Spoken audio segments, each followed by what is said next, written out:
May the words of my mouth and the meditations of all our hearts be acceptable in your sight, O Lord, our strength and Redeemer. Amen. You may be seated.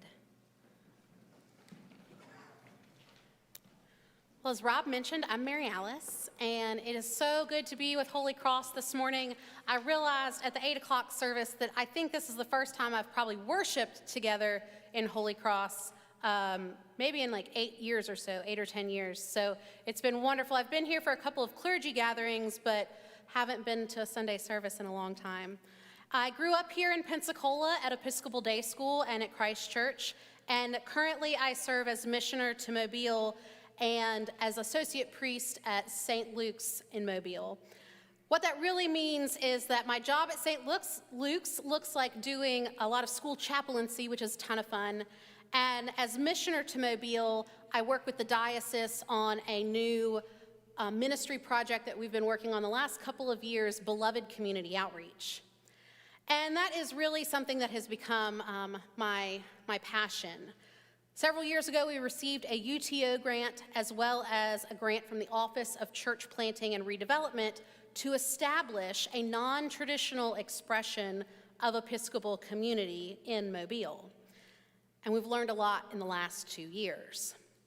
Some of the long-term goals that we have are to establish a donations-only cafe that serves as an entry point for different pathways to belonging through community resources and community building offerings. In working towards that as something that could be a reality, we have this ministry that we've been working on the last year and a half called Prayers in the Park. It has become the heart and soul of Beloved Community Outreach. We meet weekly, and we're also discovering that maybe seasonally, as in during the summer, might need to take breaks when it's 105 degrees outside. But we meet weekly on Sunday afternoons for a small meal and worship, often in the form of Holy Eucharist. And we meet at the skate park in Midtown Mobile. Now, I call it the skate park, but it actually has other aspects to it as well. There's a big green space, there's picnic areas for people to come and enjoy, there's a playground, there's a big pavilion, there's a dog park. So it's this beautiful cross-section of Mobile. It's everyone from skaters to families with kids, people celebrating birthdays. Sometimes they have larger city events there, and of course, dog lovers like myself, and even those who are experiencing housing insecurities. So a beautiful, beautiful mixture of folks from all around Mobile, all different experiences and all different backgrounds. So Prayers in the Park, along with another ministry called Free Listening, where you literally just show up with like a table and maybe some snacks and a sign that says Free Listening, these have been our ways in which we've worked towards getting to know our neighbors, especially in Midtown and downtown. We show up, we listen, we show up, we share meals, we show up and pray and worship, and we've learned so much. We continue to discover and to be surprised by all of the different ways God shows up. There are a couple of stories this morning, though, that I specifically want to share that felt poignant as I reflected on our reading from Luke today. This reading from Luke this morning I love, and we've been in this great season of hearing lots of Luke's stories, his parables or reflections of Jesus's stories. We've been hearing them at least 8 weeks or so. The story we hear about the 10 lepers who were healed this morning, the one that I always pay attention to, and I imagine many of us do, is the one who comes back in gratitude. There's this group of outcasts, and they're celebrating being healed. But there's this one leper, or former leper at this point, who comes back to Jesus, prostrates himself on the ground, gives praise and thanks. He's been healed. He's experiencing new life. And it's not that the other outcast in his group, it's not that they aren't experiencing this either, but this one person that comes back, Jesus names that this person was a Samaritan. First century listeners would have been listening to this story And perhaps they would have been surprised that, culturally speaking, the Samaritan might not be the first person you would imagine come and prostrate at Jesus' feet to express gratitude and thanks. But like with so many of Luke's parables that we've been hearing and so many of the stories that we've been hearing over the last several weeks, Lazarus and the rich man, the good Samaritan, the dishonest manager, the prodigal son, Luke is suggesting that God's kingdom looks different than what we expect, and that perhaps our own world could look more like God's kingdom if we went ahead and started changing how we live in the here and now. Luke flips our world upside down so often. And specifically in today's reading, I'm reminded that sometimes to see God, to see where God is already at work in the world around us, we need to look to the groups and to the individuals in culture that we might least expect, the people we might least expect for where God is going to end up showing up. In this first year of doing prayers in the park, I've come to experience surprises almost on a weekly basis. Surprises of where God shows up, where God is already at work, where I don't know if me being there really made any big difference. Our first kind of foray into prayers in the park, we didn't go weekly. We had several that we kind of set out, and as we discovered that our need to be there weekly might be beneficial to the park community, we set Pentecost of 2021 as our first weekly, regular weekly service and meal. And because it was Pentecost, we wanted to have a big celebration. And because Pentecost we wear red, we had crawfish. So I had this great crawfish picnic, and at the time, most of the folks who were a part of our picnic, a part of our prayers in the park that day, were other Episcopalians, other folks who were from the Mobile area and connected with the Episcopal Church in some way. But over the course of the 6 weeks prior to that, we had gotten to know a few people who were regulars at the park. And this one young couple, Darius and Angel, they came up during the service, and we had talked several times before, so they came and joined us. And they took part in the service with us. And we were waiting to eat the crawfish afterwards. So we finished up Holy Eucharist, and with the post-communion prayer, whether it's the one that we say today or the one that we share with prayers in the park, which is the prayer attributed to St. Francis, post-communion prayers remind us, they call us out into the world. Post-communion prayers remind us that everything we've experienced here in this moment in our worship together as a community, that we are called to take that out and share that with the world around us. The love that we experience here, the hope, the healing, the reconciliation, we are called to share that with the world around us. I've been thinking a lot about post-communion prayers over the last couple of years and that call to take God's good news into the world. But as a clergy person, it's not that I don't imagine that people are doing it, it's just that we oftentimes go straight out our doors and we get in our cars after coffee hour and we go on about our week, and then we don't see each other until the next Sunday. So for whatever anyone has done to go out into the world and share God's good news, we don't always see that face to face. We don't always see that in the moment. But at this crawfish Pentecost picnic, I had an opportunity to see that invitation extended in the moment. That this new couple, these newcomers, Darius and Angel, who we'd only known a couple of weeks, as we finished up the service, Darius came up to me and he said, "Mary Alice, do you mind if I go invite some of other folks here in the park to come eat some crawfish? I think they'd really enjoy it. I think they'd really appreciate it." Of course, Darius, please do. That's what we're here for. Darius got it. Darius got that we were there not just to celebrate our own little Episcopal picnic, but that we were there to get to know our neighbors in the park, to share with our neighbors in the park. And he got that invitation piece.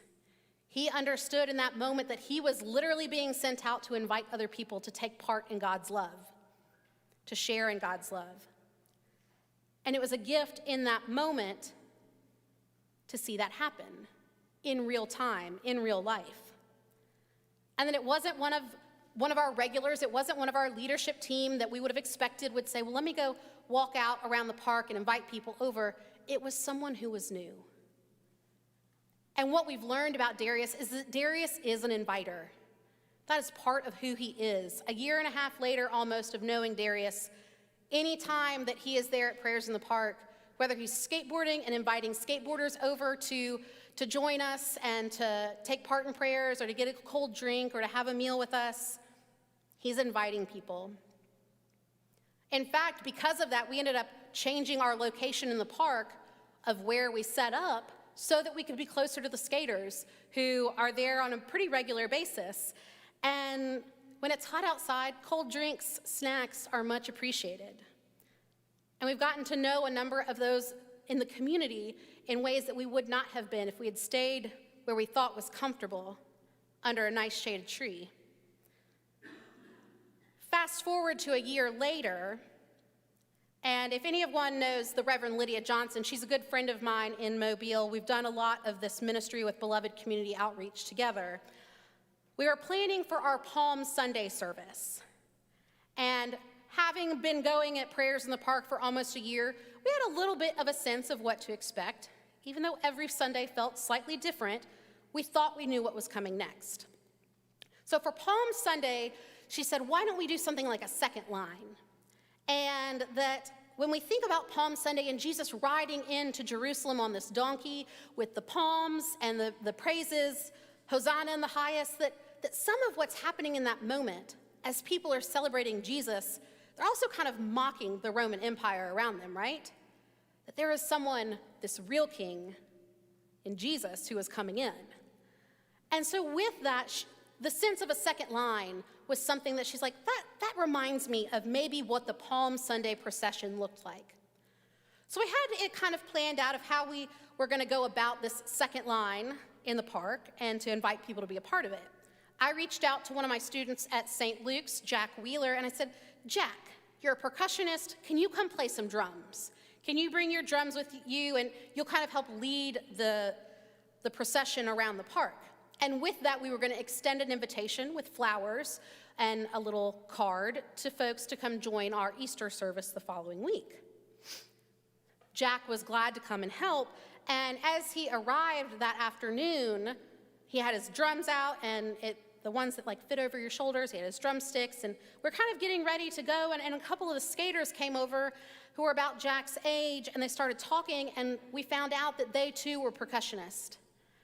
And so then, for the next 10 or 15 minutes, Jack and these other kids, they start playing the drums. And Jack gives over his drumsticks so that they can play. And it was loud and fun and boisterous and a little chaotic.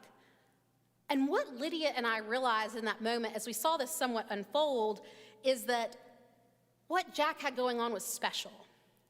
We weren't going to stop Jack from this moment with these other young people, having this time of enjoyment, having time getting to know one another, that God was in that moment, just as much as Lydia and I wanted to go walk around the park and invite people to our Easter service. So Lydia and I pivoted and we said, we're gonna let them keep playing drums and we'll just go start kind of on our own little walk and our own little procession around to invite folks. Those drums were loud. This park is fairly big. We could hear the drums over in the playground area. I'm pretty sure they could hear them over in the dog park area, all across the green space. And there was this sense that there was a little bit of chaos with the drums behind us.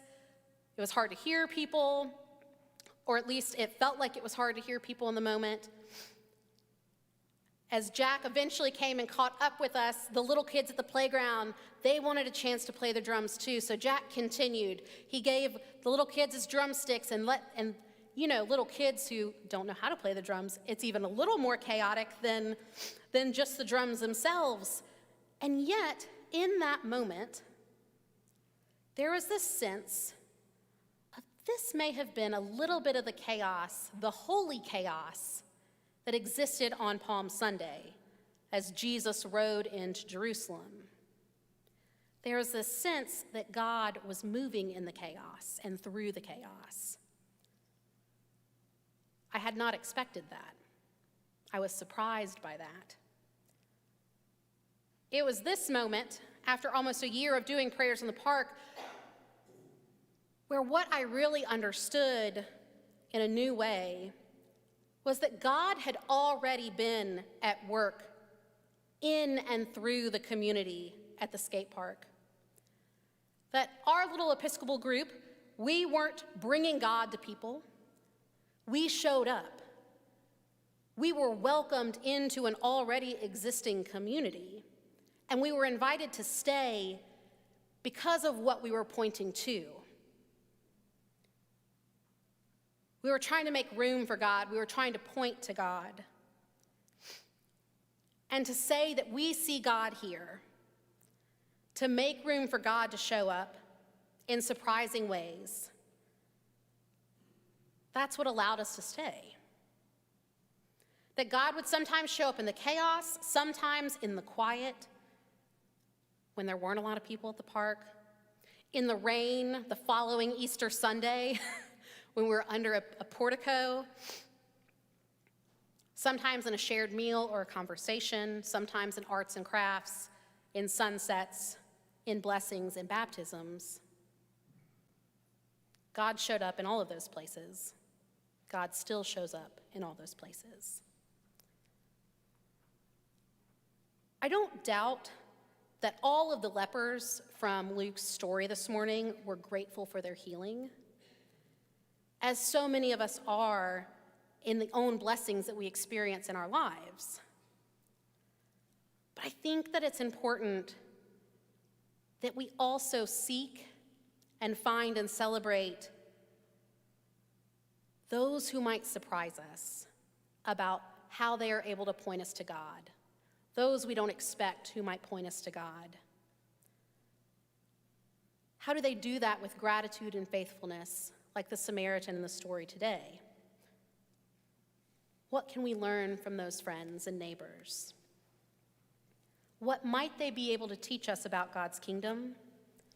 What might they be able to teach us about God's love, God's grace, God's healing? And what might they be able to teach us about God's hope? Amen.